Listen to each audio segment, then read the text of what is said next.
Once again, it's my honor and privilege to bring forth God's message to you. I have a small message, and this message is actually a message that challenged my life personally, and therefore, sometime I have a habit of repeating, certain sermons or certain thoughts that I have, shared already. So this may be one of that, but I definitely going to approach this text in a very different angle. So let us turn our attention to the book of Exodus, chapter 3. I will read for you from verse number 1 to 4. Exodus chapter 3, verses 1 to 4.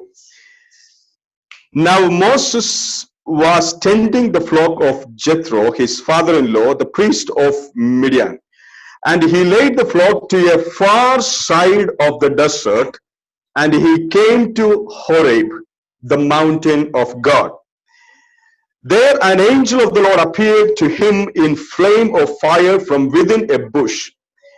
Moses saw that though the bush was on fire, it did not burn up. So Moses thought, I would go over and see this strange sight, why the bush does not burn up.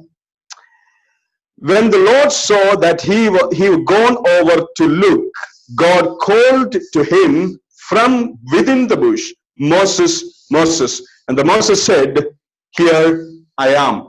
Praise the Lord. We know this passage very well. You might have heard a lots and thousands of sermons from this. This is burning bush experience. I just put the title of my sermon tonight is Burning but Never Burns Up. Burning but never burns up.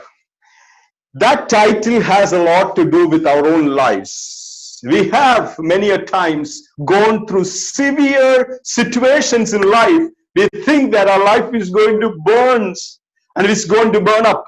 But God always keeps burning but never burns up. He will never allow something to, go out of its place. This passage is very significant because it is a turning point into the life of Moses.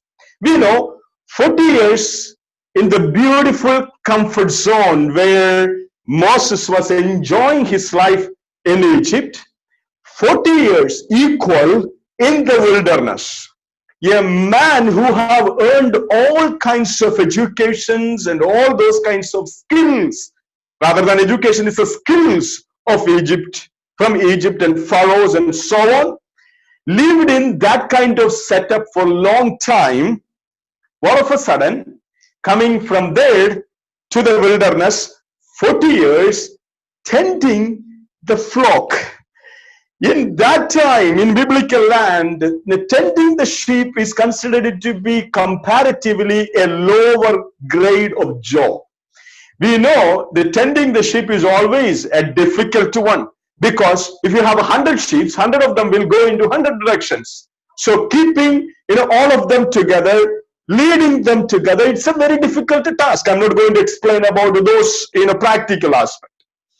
Now, the man who was experienced and lived in the palace, the man who enjoyed all the facilities that has been provided by the pharaohs, having a lot of dreams, from the teenagers till 40 years of holding that beautiful, golden roads in the hands to lead the nations and enjoy all the facilities, all of a sudden turning into the wilderness, taking care of the sheep. You see, 40 years of experience in the palace, he enjoyed the whole life, coming back into the wilderness and spending 40 years. You can imagine along with me that every year that he passed in the wilderness with the sheep and cattle will tell him that you have taken a wrong decision. You have taken a wrong decision. Probably, you would have been in a better position out there in the palace. You would have enjoyed all the facilities that Pharaoh can provide. But he was in the wilderness, so the environment will tell him that you took a wrong decision. Sometimes it happens in our lives also. You must be having your life in full stretch, enjoying all God-given facilities. Sometime all of a sudden you struck down into nothing. I can connect this well with some of our dear friends, how the painful situation they must be going through at this point of time. Having everything, having received all the blessings from God, all of a sudden, coming into a juncture where they are thinking that what on earth is happening with me? Why God does these things to me? The other day while I was traveling, I had a discussion with my wife, and we were discussing about a lot of things that is happening, with our friends and so on. And I was telling her, you look at, I was pointing out a few people who have been going through a severe kinds of, sufferings and persecutions in life. One after the other, one after the other, one after the other. The question is that why it happens to them? Probably a financial loss, probably loss of some dear ones, maybe sickness and diseases, okay, and challenges in the job, loss of job, all these things, periodically it is coming to you, it comes one after the other, one after the other. Why it happens? So many people may say that probably there is some kind of problem within your faith system. Maybe you may have to draw near to God and closer to God and so on. I had a big trouble in my mind to understand why God allowed such a kind of, periodical problems to occur into some people who have been effectively used by God in His hand. Something when I was kneeling down in prayer, it came to my mind and it challenged me also. I was able to think while I was meditating and praying. Put yourself into their position and imagine if those things comes to your life, will you stand still on faith? Will you stand still on faith? My mind was telling probably no. Probably no. So I understood it is not because I was so somebody great and so good. That is the reason I have been blessed. No, God knew that my faith is little lesser. My faith is feeble than the people who are going through severe persecution. God knew that they will stand. So God allows such kind of things to happen in your life and mine. Tonight, dear friends, those who are listening my message with all the spirit within inside of me, by the guidance of the Holy Spirit, let me convey this message to you. Probably you must be facing a difficult situation in life. Hallelujah. In terms of your job, in terms of your sickness, maybe something that's happening in your families, something that is periodically coming in your life. God loves you so much, and God knew that only you can stand still when you face such a kind of situation. Therefore, it happens to you. Hallelujah. Some people may have think that it did not happen to me, it is not happening to me, so I am so good in the spirit. No, God knew that your faith is, in comparing to the faith of the person who is in trouble, is lesser. That is the reason God is not allowing you to go through such a kind of situations. Why so many during the time of Job, in the Old Testament, I always think about that. It is not only Job who was faithful, it was not only Job who was just. Probably there could be some other people also, but why God chose Job to go through such a kind of troubled situation? Because God knew that it is only Job who will stand alone, and he will say that, though I will die in this way, I am not going to deny my Lord Jesus. Hallelujah. Tonight I want to tell you, dear friends, probably past a couple of months, you must be going through severe kinds of problems in your life. Hallelujah. Somebody, you lost dear ones probably, and you are being stuck with diseases in your life. You lost a job and your relatives are sick. Tonight, let me tell you with all the spirit, and let me tell you this message. God loves you more than anything else. So He allowed you to go through, and He knew that you will only stand, none of other person. Hallelujah. Why it is not happening to me? Probably God knew that my faith will not stand when He has been testing with the same intensity of the problem that my brother is facing.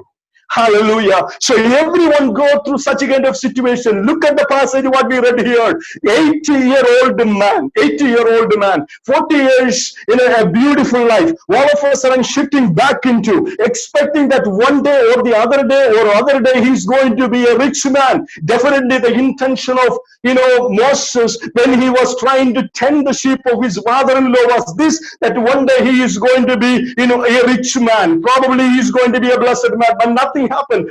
40 years at the end of this story, whatever we read tonight, when he came to the Horeb, it was 80-year-old.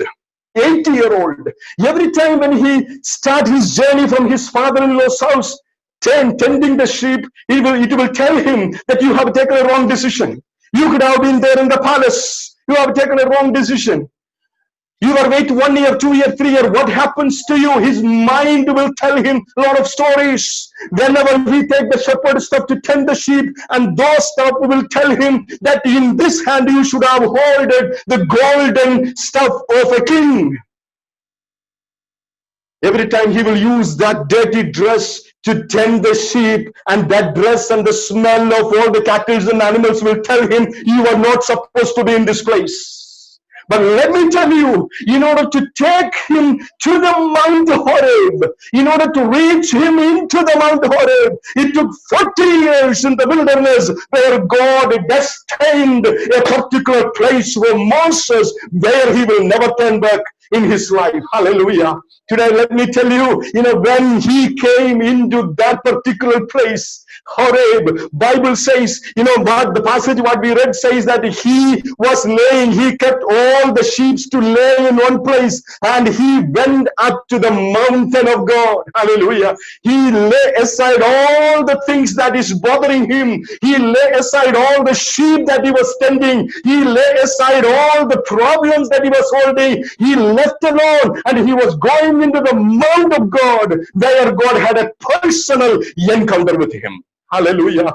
Tonight, when you are surrounded with all the struggles, when your struggles become so extreme and the intensity of your problem is high, God says that at that moment, I want to give you a unique experience, and thereafter you will never turn back, and you will still believe that He is God. Hallelujah.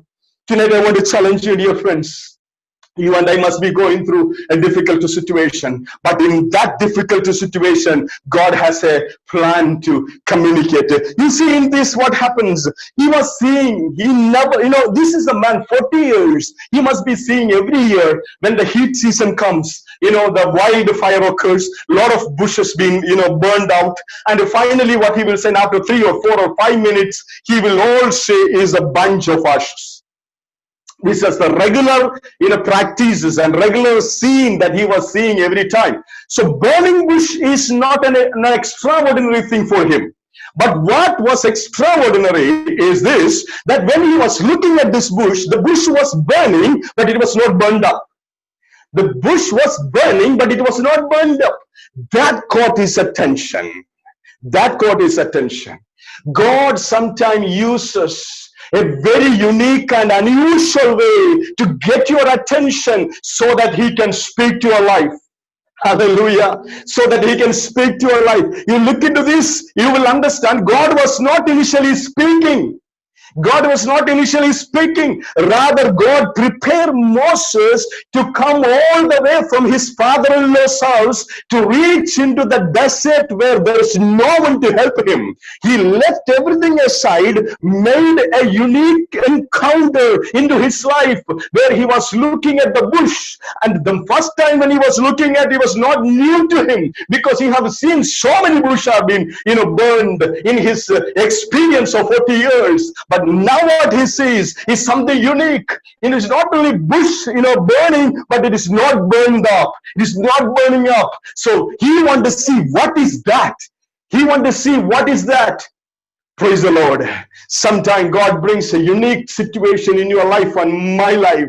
And then immediately you need to listen to the voice of God, because God has to teach you something very unique, and you will understand that is going to be your turning point in your life. You see that the Mount Horeb till his death was 40 years of golden life.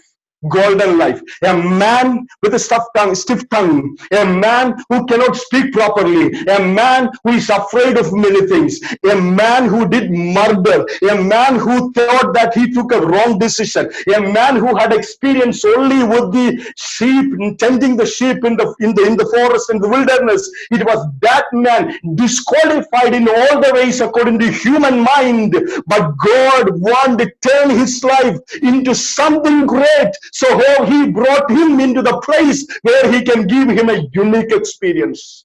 Hallelujah. Tonight, let me tell you, you and I must be going through a severe time of testing in your life. Testing your life. Whenever you look around in your life, you see unusual things happening. Unusual things happening. Hallelujah. Unusual things happening. But let me tell you, that unusual things happens because God wants to turn your life into something better for him. Hallelujah. God wants to use your life from thereafter for his glory. Hallelujah. 40 years he served in Pharaoh's, in his palace. 40 years he served Jethro, but this burning bush experience made him to take a decision to serve God. Hallelujah. To use his life for his purpose. Sometimes he will take you to that juncture where you will look into unusual things. Then you will hear the voice of God coming in your life, and that will take your life altogether in a different dimensions, and you will be able to lead for the purpose of God in your lives. Hallelujah. You will, and I will tell you in a couple of minutes and how he has been enjoying that God's guided life in his life. Hallelujah. Interestingly, you look into this, it was not the voice that comes first. Rarely you will see this one. In every time, it was the voice of God that comes in first.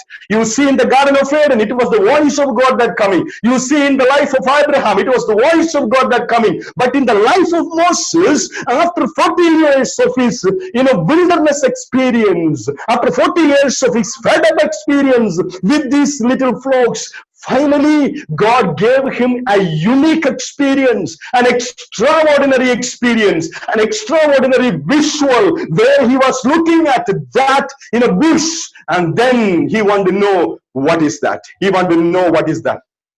He came and he just wanted to go and see. He was climbing up to the Mount of God in Horeb. Then the voice of God came. Then the voice of God came.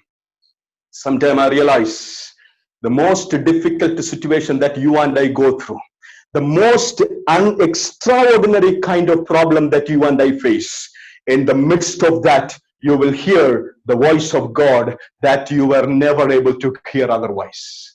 You will never able to hear otherwise. Sometime God will bring you into that place. Hallelujah. Amen. How many of us, when we go through such a kind of difficult situation and unusual things that are happening around, you have to next expect there is going to be a voice of God that is going to determine your future.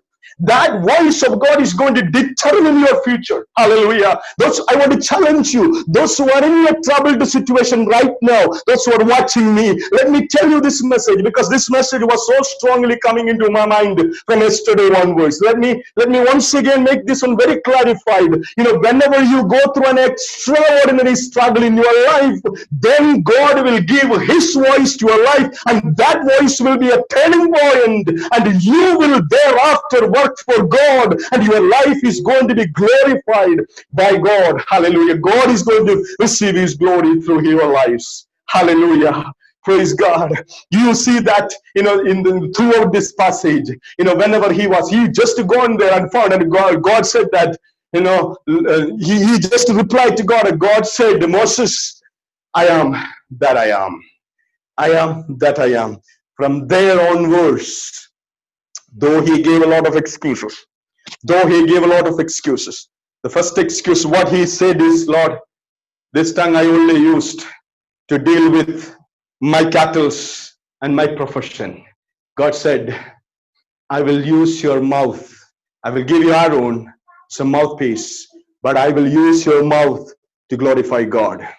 Hallelujah. When God takes you to a particular point of life, when he gave you a unique kind of experiences, when you experience extraordinary visuals and dreams in your life, God is going to take you sometimes to an extraordinary time of your lives, and then you will understand it is God who does this. Hallelujah. God asked one more question in his life. That was, what is that in your hand? I have a message called, what is that in your hand? Moses was looking at that 6 feet, shepherd stuff and said that it is a shepherd stuff. This was my tool that I was using for last 40 years. 40 years, my tools, my skills, my everything. I trust this one a lot. I trust this one a lot. I trust this one a lot. God said, put that down. Bible says immediately that became a snake. That became a snake. Something that we hold on to. Something that we think is so beautiful and so precious. Let that fall into the feet of God, then you will understand who that is and what that is. Hallelujah. Sometimes God will use our life to fall down into his feet. Then God will tell you who you and I am really. Amen. Moses will never put that down unless he had that the burning bush experience. Moses will never throw that into the feet of God if God is not bringing him into such a kind of desert where he cannot even talk to anybody. Hallelujah. Are you lonely these days? Are you struggling these days? Are you sitting in your home and thinking about how I am going to lead my life? Kneel down before the Lord. Let your life fall into the feet of God. God is going to use your life to perform miracle after miracle to glorify his name. Hallelujah. Hallelujah. That is what you see. And God said, I have an allegorical explanation about this, not to make a controversy out of it, but just an allegorical interpretation. Just an allegorical interpretation. Okay. I always used to say this, shepherd stuff always have, at the holding part is like bend over, isn't it? It's like a bend over, the holding part. So that is where you hold it. That is where you hold it. So God said, okay, throw that into down. Imagine, okay, it's my imagination. Where you hold become, the head of the snake. The head of the snake. Imagine, God said, catch the stick or catch that snake by its tail. The same stick, but he was taking it from the tail. So what happened was, he was holding how God was directing that stick. He was holding where God asked him to hold. Praise the Lord. It was the same stick, same old stick, but he was not holding the way he wanted, but he was holding the way God wanted. Amen. It became a snake, and God said, hold on to the tail. He took the tail and become his old stick again. Sometimes when you position in your life according to God's plan, you will see miracle happening. He only used the stick to lead the sheep and beat them and just go up and down and do all those kind of activities. He never used this to depart those Red Sea, and he has never used this to perform miracle after miracles. Hallelujah. God will use your life when you kneel down before the Lord, when you get up from that fall. I'm talking about the falling into the feet of God. When you get up from there, your life is going to be a miraculous life. Hallelujah. Then you will understand 40 years of Moses' life, it was a faith-oriented life. It was a faith-oriented life. God's miraculous provisions, God's miraculous protection, God's miraculous guidance. He became one of the best leader ever. I have read the other day an article saying that if you want to become a leader, any leadership quality, go and read the story of Moses from the Old Testament. Not a Christian who said it was a secular curriculum says. Hallelujah. How it all became because he directed his life for his purpose according to his plan. Hallelujah. Let your life will be held by God. Allow your life to be turned according to God's purpose. Hallelujah. Use your life to glorify his name. You will see whatever you are holding, it will be the same stick, but you hold it according to God's plan. You will see the same stick will be able to divide. It will be able to divide the Red Sea. what is blocking your way. You will be able to see God's miraculous ways using your life for his kingdom's sake. Hallelujah. Hallelujah. Hallelujah. Therefore, tonight, you and I must be going through difficult situation. Let me again tell you this. Don't worry. Don't worry. Fall into the feet of Jesus. Fall into the feet of Jesus. Moses cannot fall when he was in Pharaoh's house. Even in Jethro's house, there is an opportunity. But he has to be in the wilderness. He has to be a disappointed person. He has to come to a place where he himself is fed up of his life. Then God says, I'm going to take you another 40 years of your life as the world-renowned leader that nobody ever forget your name. Hallelujah. Tonight, the most difficult situation that you go through is going to be a turning point in your life where God is going to use you and your family for the expansion of your kingdom. Hallelujah. In the wilderness, you will experience miraculous signs by your hand. In the wilderness, God is going to provide you the way he can provide you. Hallelujah. I mean, in the wilderness, God is going to take care of you. Hallelujah. Let me make this as a prophetical utterance probably. Now, God has a plan in your life. God has a plan in your life. God will never bring you into this place without having a plan. Probably in order to make you to reach into that plan, God will allow you to go through all these ups and downs in life. Hallelujah. Then what you're going to see is a provision after provision after provision. Hallelujah. You will enjoy the benefits of God. You will enjoy the provision of God. Hallelujah. You will surprise in how God is going to lead your life in future. Hallelujah. Hallelujah. Tonight I want to leave you this message. I want to leave you this message. Let me tell you that title once again. Burned but never burned out. Burning but never burned out. Hallelujah. I want to make that title as a very personal to you. Probably you must be burning within inside of you. Thinking about something that is happening in your family, something that is happening in your profession, something is happening in your physique, especially disease or whatever it is. But God can use you. God can take you to another level of your life.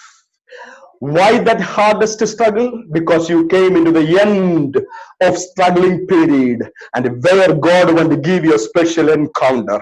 God will speak to you and take you to the other places, and you are going to be the mouthpiece of God. You are going to perform miracle to glorify God. You are going to see how God is going to provide the manna for the people of Israel. You are going to see how the Red Sea is going to be departed. Hallelujah. And you are going to see how the bitter experiences in Mara is going to turn into sweet experiences. You will see how water is even going to come out of the rocky land.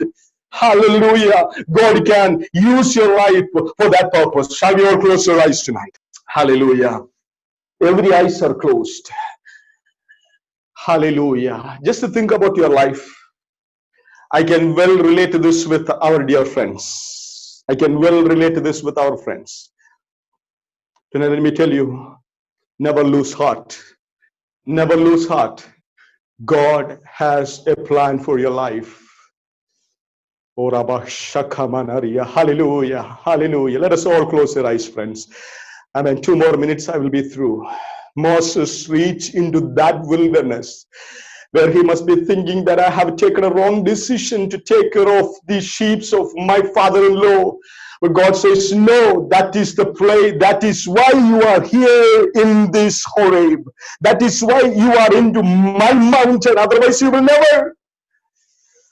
Oh, hallelujah. God will take your struggles as a means to bring you into his feet, where he can speak to you, where he can give you some kind of supernatural encounters.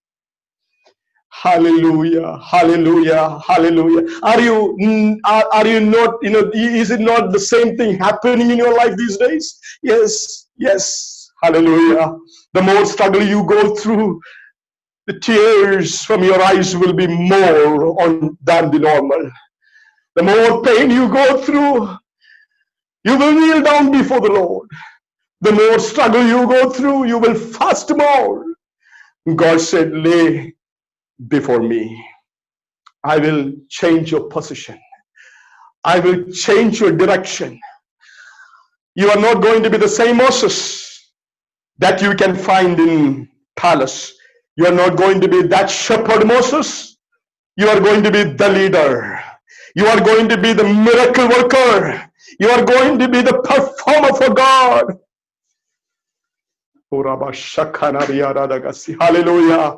Hallelujah. Tonight, God wants to speak to you, to some of you tonight very, very clearly. Hallelujah. Your life is going to be more used for the kingdom of God.